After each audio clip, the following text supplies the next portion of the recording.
Sexta-feira chegou e amanhã é o grande dia, né? Como é que tá o coração aí? Expectativa lá em cima, nervosinho batendo. Porque é final de Libertadores, meu amigo. Falta só um dia pro Mengão buscar o treta em cima da porcalhada. Tá confiante? Então já senta o dedo aí no like, fortalece. Mas antes da final, vamos conferir uma resenha braba do Felipe Melo falando sobre o Flamengo, sobre o Romário e soltando o verbo em geral. Ficou imperdível, então já chega, deixa daquele like lá, se inscreve no canal, ativa o sininho e bora pro vídeo. Aqui muita coisa jogando pelos clubes brasileiros. Eu mesmo. Tem um time que é especial? Felipe Melo é brabo.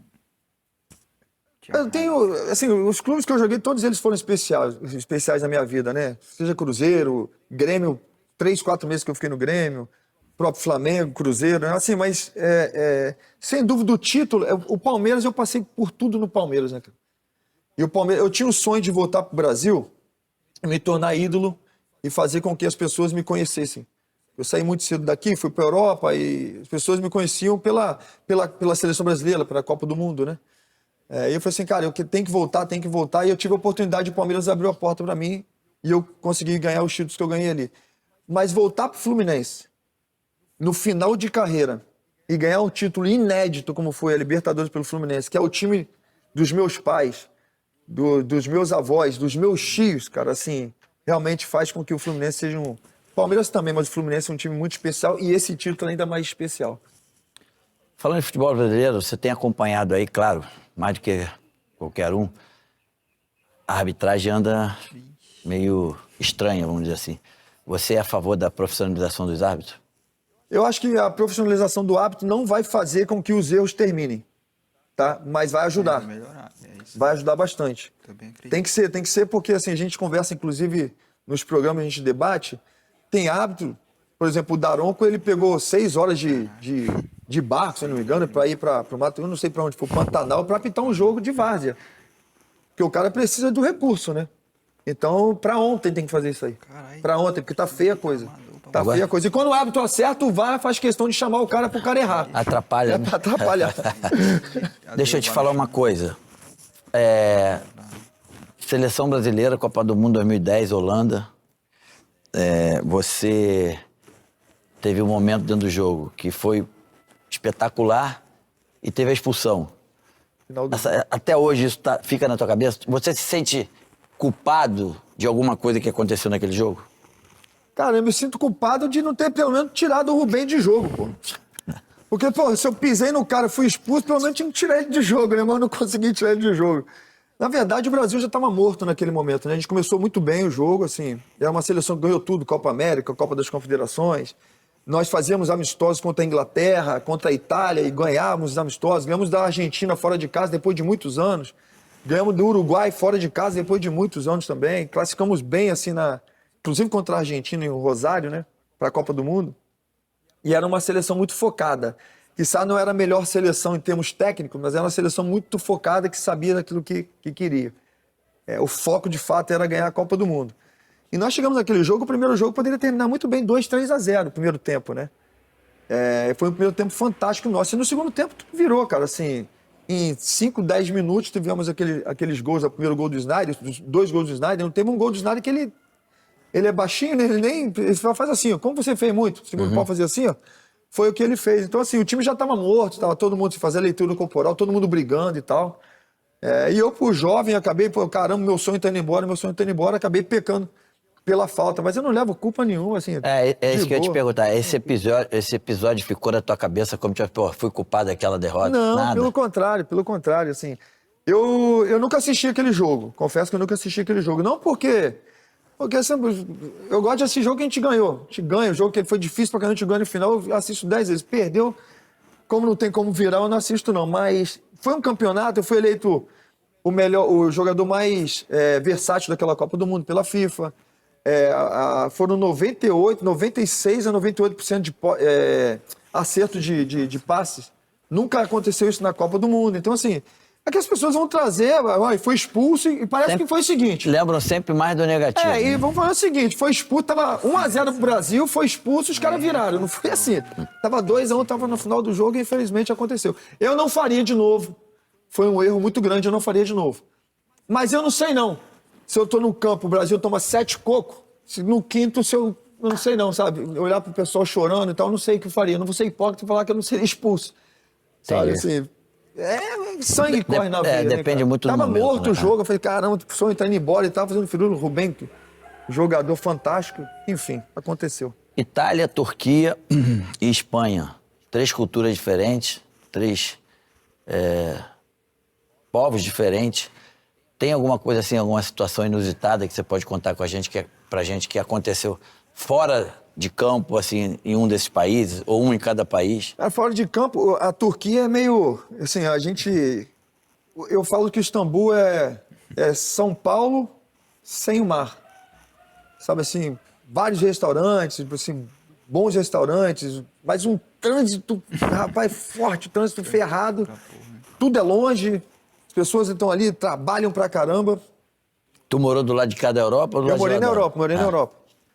E, cara, e assim, todo mundo passa com telefone celular. Todo mundo passava telefone celular, todo mundo, assim, nego da ré no meio da pista, é uma loucura, cara. E uma vez o policial me parou, eu tava com o telefone celular, o cara me parou, olhou pra mim e falou assim, eu não falava turco, né? Ou melhor, eu não falo turco. Ô, telefone, yok, falou comigo. Eu olhei pro cara e falei assim, não telefone? Não telefone? Não telefone. Eu fiz assim, ó, apontei pro cara, e de cada 10 carros que passavam, 9 nego tava falando no telefone. Ele olhou pra mim assim. Quem queria ganhar o dinheiro do seu dia? Quando eu mostrei pra ele, falou, vai embora. Pô, será que era um brasileiro que tava ali? Meu irmão, pode ser. Deixa eu te falar. Brasileiro, argentino, os caras são loucos por futebol. Mas dizem que os turcos são mais. É São isso mais, mesmo? É verdade. Turcos são mais. Eu joguei, e assim, e são muito mais. Eu joguei em estádio, por exemplo, o Besiktas, os clássicos na Turquia. Esse ano, inclusive, eu vi alguns clássicos que podia a torcida rival. Mas quando eu estava lá, o clássico era a torcida local, né? Só a torcida, o mando de campo. Cara, eu peguei 90, quase 100 mil pessoas no estádio só com uma torcida, pô. É assim, é uma loucura, cara. Uma gritaria. Você pega time pequeno, o estádio tá cheio. Os caras são realmente completamente apaixonados pelo clube. E assim, e isso acaba, é muito bom por uma parte, e por outra parte, eles acabam exagerando em algumas situações também. Eu joguei já, quando nós jogávamos contra o Fenerbahçe, nós tínhamos que aquecer no meio do campo, porque tinha bomba, onde o goleiro tinha bomba. Sabe? E tem uma situação até bacana também. Nós fomos jogar contra o Besiktas, a semifinal do campeonato, fora de casa, e tava meu pai, meu irmão que tá aqui, alguns amigos estavam, falei assim, ó, conversei com o pessoal do Besiktas, a gente arrumou os ingressos, eu falei assim, ó, vão, mas, cara, caso aconteça qualquer tipo de coisa, vocês estão torcendo pro Besiktas, né? Tinha brasileiro no Besiktas, tinha português no Besiktas, então tá tranquilo. Aí, o amigo chegou lá, tava cheio de moeda no bolso, o polícia falou assim, não pode, gol, não pode entrar com moeda, não. Tá louco, moeda aqui dentro, um monte de moeda, tinha não sei quantos euros de moeda. Aí o cara tomou a moeda dele, ele chegou, no intervalo do jogo, foi comprar uma água, comprou água, o cara foi lá e deu troco pra ele de moeda. Falei, gente, como que voa tanta moeda no campo? Já voou faca no campo. Sabe assim, já aconteceu lá de um time chamado o Trabzonspor, foi jogar contra o Fenerbahçe, tinha tido um negócio de racismo lá, os caras deram um tiro no ônibus. Cara, uma loucura, lá é uma loucura. Esse apelido de Pitbull nasceu na Turquia. Como é que foi isso? Nasceu na Turquia, Como é que foi? na Turquia. Quando eu cheguei lá, eles começaram assim, nosso Pitbull. O primeiro jogo meu foi contra o Liverpool, a gente jogou um amistoso contra o Liverpool. E aí aquele jeito lá, eu dei umas porradas no jogador que era... Na época tava o Quite lá, o Quite, era um holandês também, aí. Eu dei umas porradas nele, a torcida começou a fazer ruf lá também, de uma outra forma, pitbull, bububu, pitbull. Aí eu comecei a fazer gol, e foi uma temporada meio goleador, eu fiz 16 gols na temporada. E eu fazia gol e imitava um pitbull. Os caras, vinha loucura, eu fazia pitbull e ia loucura. Aí pegou pitbull. E depois de tantos anos lá fora, o que te fez voltar pra... O que te fez... Você, vou voltar pro Brasil pra jogar no Brasil? A vontade de ser ídolo dentro do meu país. Eu ganhei algumas coisas com o Flamengo, com o Cruzeiro, eu fui campeão lá da Tríplice Coroa, mas eu sempre fui coadjuvante. Eu queria fazer parte de elenco vencedor, deixar a minha marca e fazer história, e até pros meus filhos, meus familiares, ele voltou e pôde ser campeão. Libertadores, Brasileiro, Copa do Brasil e Paulista. Tu imaginava virar um ídolo do Palmeiras? Eu vim pra isso. E pra te falar a verdade, quando eu dou nos dois clubes, tanto o Palmeiras quanto o Fluminense, eu falo assim, eu venho pra ganhar tudo. Eu tenho 3 palavras que eu carrego comigo, não a minha vida toda, mas que eu aprendi ao longo da minha vida, que é sonhar, profetizar e realizar. Sabe? Eu acho que muitas das coisas que acontecem é muito mental, né? De você colocar na sua cabeça, de você focar, mentalizar, vai dar tudo certo, vai dar tudo certo. É uma coisa que eu carrego muito, e quando eu cheguei lá, eu falei assim, eu vou ser campeão disso. E o Palmeiras já vinha de ganhar uma Copa do Brasil, se eu não me engano, em 2015, ganhar um Campeonato Brasileiro também em 2017. E eu falei, não, então eu vou ganhar, é a obsessão, não ganha tem muito tempo a Libertadores, vão ganhar a Libertadores, não ganha tem muito tempo o Paulista. Então, assim, eu vim pra isso. Você ganhou 2 Libertadores, uma Copa do Brasil com o Abel. É o melhor treinador que você já teve? Não. O Abel é um dos melhores treinadores que eu tive, sem dúvida, é um cara muito diferente. Entre essa imensidão de treinadores, para mim, o mais completo, o cara que mais me deixou assim de boca aberta com os treinamentos, a forma que trabalha, a forma que cobra, é o Fernando Diniz. Depois de Palmeiras, tu foi pro Fluminense. Isso aí. E lá encontrou o Fernando Diniz. Foi nesse período que você hoje diz que o Fernando Diniz é o melhor, porque pela relação que vocês tiveram? Por tudo, pela relação que ele tinha com o atleta, pelos trabalhos dele dentro de campo, sabe? Os trabalhos diários, os treinos diários dele, pela cobrança, pelo nível técnico, o nível de sabedoria técnico e tático do Fernando, sabe? Assim, é realmente fantástico. Quando você sai do Palmeiras pro Fluminense, era isso que você queria? Não, eu queria continuar no Palmeiras. O meu sonho até então era encerrar minha carreira no Palmeiras. Então, aí se eles me oferecessem mais um ano, mais de contrato, eu ia aceitar, e se não tivesse mais depois eu iria encerrar a carreira. Eu tive uma conversa, eu fui um dos melhores das semifinais da Libertadores, e quando acabou o segundo jogo da semifinal que a gente classificou contra o Atlético Mineiro lá em Minas, o Anderson Barros chegou para mim e falou assim, olha, a gente já decidiu, a gente vai renovar o seu contrato. O Anderson Barros, que eu ajudei muito quando chegou no Palmeiras, e eu tive um tempo com ele também na base do Flamengo, 12, 13 anos de idade, esses 2 anos, eu trabalhei com ele na base do Flamengo. E ele falou comigo, só que eu tenho que renovar, a Leila vai entrar, eu tenho que renovar o contrato e depois eu renovo com você. Eu falei, não, beleza, tranquilo. Tem certeza? Eu tenho certeza, então não vou negociar com ninguém, vou continuar no Palmeiras. A gente foi campeão, fomos para Montevidéu, ganhamos do Flamengo. No dia seguinte que a gente chegou, mandou um SMS de manhã para mim. Vem aqui no clube. Eu falei, pô, vou lá renovar. Aí ele falou, brigadão, mas a gente vai renovar seu contrato. Parceiro. Aí eu falei, pô, valeu, show de bola. Aí isso aí. Aí tu chega no Fluminense, ganha uma Libertadores, um título que a princípio ninguém esperava. Pergunta que eu te faço é a seguinte, o que tinha naquele grupo ali diferente para vocês terem ganho aquela Libertadores? Bom, antes de falar da Libertadores, nós temos que falar do primeiro campeonato carioca, do primeira Taça Guanabara que nós ganhamos, né? Porque quando eu chego, eu falo, eu vim pra cá para ganhar tudo, e eu lembro, tava meio que, a coletiva era online, né? Então o pessoal tudo online, fazendo pergunta e respondendo, eu via aqueles rostinhos assim, e quando eu falei, eu vim para ganhar tudo, os caras, ganhar tudo, tá brincando? Os caras desdenharam daquilo que eu falei. E eu já tinha 2 Libertadores, e todos os dias na minha casa, eu levantava, eu olhava as Libertadores e falei, eu vou ganhar a terceira aqui. Todo dia eu levantava, eu pegava, e às vezes eu pegava o troféu, eu levantava, vou levantar dessa maneira assim que eu vou fazer e tal. E o Flamengo, ele vinha de 3 campeonatos cariocas, e se ganhasse mais um seria tetracampeão carioca. E eu falei assim, cara, a gente já tem que ganhar esse primeiro título. E o primeiro título veio onde tudo começou. Nós ganhamos a Taça Guanabara jogando lá em Volta Redonda. E eu me abracei com meu pai depois no campo assim e falei, cara, tá vendo só como é que Deus é? Tá dando certo. Esse é só o primeiro. O primeiro começa na Guanabara, que de repente para muitos pode ser, é um título, não, mas um tem título sua relevância, pequeno. claro. Mas tem sua relevância. Depois nós somos campeões carioca, né? Ganhamos de 2-0 no primeiro jogo do Flamengo, o segundo empatamos 1-1. Depois fomos bicampeões carioca, né? Revertemos aquele resultado. Campeão da Guanabara e bicarioca, revertemos aquele resultado e metemos 4 no Flamengo na final. E o título da Libertadores, cara, foi algo assim... É muito difícil descrever o que nós passamos no Fluminense.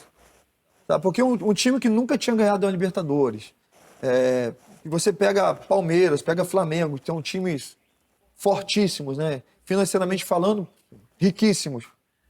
Então foi um momento que eu vivi assim na minha vida. E eu paguei um preço importante. Eu paguei um preço muito importante para isso, sabe? Era de estar dentro de casa todos os dias, assim, de pegar, levantar o troféu, de ir treinar, voltar e colocar na cabeça de todo mundo assim, que dá para acontecer, pode acontecer, isso é fato. Quando nós perdemos o jogo no primeiro ano, nós fomos jogar a pré-Libertadores contra o Olímpia do Paraguai.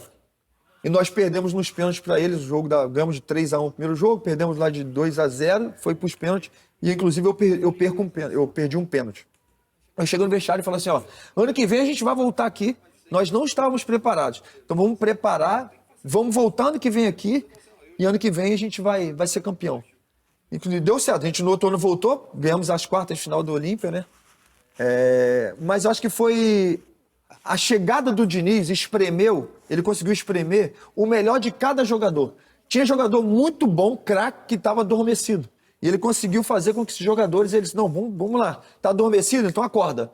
E jogadores como Arias, que ainda não tinha feito o seu melhor no Fluminense, estava ali de cantinho, sabe? E ele conseguiu espremer o melhor desse jogador, que se tornou o melhor jogador da América. Então, eu acho que muito passou pelo staff, mas também da união do grupo de entender que era possível. E essa tua trajetória vitoriosa, título pra caralho, tu já se meteu e se envolveu em algumas porradarias. Muita coisa. Assim, 2 perguntas. Qual foi a mais maneira e se tu se arrepende de alguma? Eu vou ser sincero, eu não me arrependo de nenhuma. A mais legal foi a do Penharol. A do Penharol foi mais legal. Porque, assim, existe adrenalina. E quanto mais adrenalina, se torna um negócio melhor. E eu falo, eu não repito isso em casa, assim. O pessoal fala assim, mas aí você bateu no cara e os seus filhos? Eu falo com meus filhos, não tem que bater ninguém, mas não tem que apanhar também. Você tem que se defender, amigo. Então, assim, acabou o jogo. Foi legal, assim, que o jogo. 2-0 com 20 minutos de jogo, o Penharol tava ganhando de 2-0, tava tudo lindo. Voltamos pro segundo tempo, nós empatamos o jogo, começou um macaquito pra cá, um macaquito pra lá. Quando metemos 3-2, mudou completamente o negócio. Eu falei assim, mano, a porrada vai cantar quando acabar o jogo. E eu já tava falei, o primeiro que aparecer na minha frente vai tomar, porque eu não vou apanhar primeiro pra ver, não. Então, assim, aconteceu coisa, aí veio o cara pra cima de mim, vou fazer não sei o quê, vou bater, vou fazer não sei o quê, vou, e já tomou a primeira.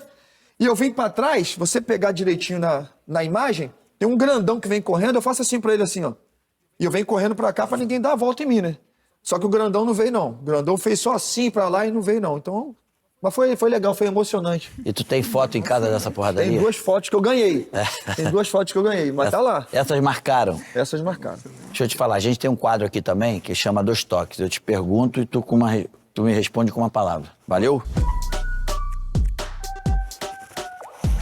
Abel Ferreira... Isso, nação. Finalizamos mais um vídeo por aqui.